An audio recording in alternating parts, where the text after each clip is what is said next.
ওগো মালিক, তুমি ছাড়া তো আমাদের আর কেউ নাই, তুমি ছাড়া তো আমার আর কেউ নাই। আল্লাহ গো, তুমি যদি মাফ না করো কে আমাকে মাফ করবে?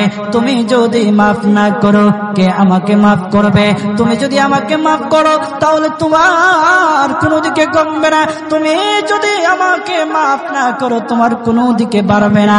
আল্লাহ গো, তুমি আমাকে মাফ করে দাও। সারাটা জীবন অন্যায় কাজ করেছি, সারাটা জীবন নাফরমানি করেছি, আমার কাছে কালেমার দাওয়াত কম আসে নাই, আমার কাছে কালেমার দাওয়াত কম আসে নাই, আমাকে লোকেরা কম বোঝায় নাই। ওগো আল্লাহ, তুমি আমাকে মাফ করে দাও। মাফ না করলে কোথায় যাব, কার কাছে যাব? বাবা যখন মারে তখন মার কাছে আশ্রয় নেওয়া যায়, মা যখন প্রহার করে তখন বাবার কাছে আশ্রয় নেওয়া যায়, বাবা মা যখন প্রহার করে তখন দুনিয়ার কারো না কারো কাছে আশ্রয় নেওয়া যায়। ওগো আল্লাহ, ওগো মালিক, তুমি যদি আমাকে মারো, তুমি যদি আমাকে আযাব দাও, ওগো আল্লাহ, কার কাছে যাব, কার কাছে গিয়ে মাফ চাইবো?